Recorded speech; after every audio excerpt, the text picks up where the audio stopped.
எல்லாருக்கும் வணக்கம் and welcome back to our channel stay tuned with Ray. இன்னைக்கு நம்ம சேனல்ல மேகியோட பாஸ்தா ரெசிபி பார்க்க போறோம்.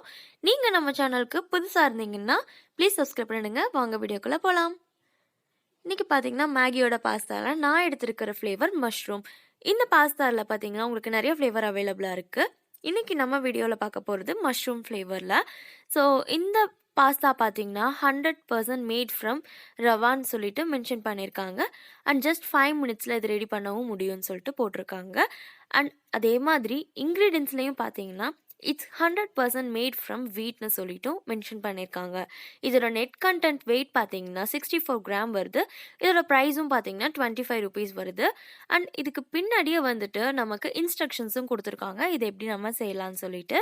ஸோ அதுபடி ஃபாலோ பண்ணி நம்ம இன்னைக்கு செஞ்சு பார்க்கலாம் வாங்க. இப்போ ஒரு பேனில் பாஸ்தாஸை நான் போட்டுக்கிறேன். இந்த பாஸ்தாஸ் கூடயே நமக்கு டேஸ்ட் மேக்கர் வருது. அந்த டேஸ்ட் மேக்கர் பார்த்தீங்கன்னா கொஞ்சம் பெரிய சைஸில் தான் இருக்குது. இதுக்குள்ளேயே பார்த்தீங்கன்னா மஷ்ரூம்ஸ் இருக்கு இல்லையா, அதை வந்து காஞ்ச மஷ்ரூம்ஸ் வந்து ஆட் பண்ணியிருக்காங்க. இதுக்கு வந்து 250 ml வாட்டர் ஆட் பண்ணணும்னு சொல்லியிருந்தாங்க. ஸோ நான் அதை மெஷர் பண்ணி போட்டுக்கிட்டேன்.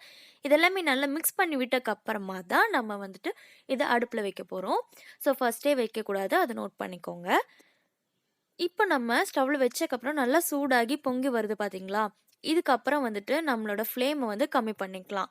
ஸோ 5 மினிட்ஸ் வந்து உங்களோட ஃப்ளேம் வந்து கம்மியில் தான் இருக்கணும். 5 மினிட்ஸ் வந்து நீங்கள் கை எடுக்காமல் இதை கிளறி விட்டிங்கன்னா ஃபுல்லாகவே ட்ரை ஆகி சூப்பராக ரெடி ஆகி வந்துடும். நீங்கள் ஏன் மசாலா வந்துட்டு தண்ணி போட்டக்கப்புறமா அதாவது அடுப்பில் போடக்கூடாது அப்படின்னா, அந்த மசாலா பவுடரில் வந்துட்டு சீஸ் பவுடர்ஸ் கொடுத்துருக்காங்க. ஸோ அந்த சீஸ் வந்து நீங்கள் டேரெக்டாக போடும்போது அங்கங்கே கட்டி சேர்ந்துக்கும். இந்த மாதிரி நீங்கள் செய்யும்போது தான் கரெக்டாக வரும். பாருங்கள் எவ்வளோ சீஸியாக ஜூஸியாக வந்திருக்குதுன்னு. ரொம்பவே டேஸ்ட்டாக இருந்துச்சு. நீங்களும் டிஃப்ரெண்ட்டான ரெசிபிஸ் ட்ரை பண்ணணும்னு நினச்சிங்கன்னா கண்டிப்பாக இதை வாங்கி ட்ரை பண்ணலாம். தேங்க்ஸ் ஃபார் வாட்சிங்.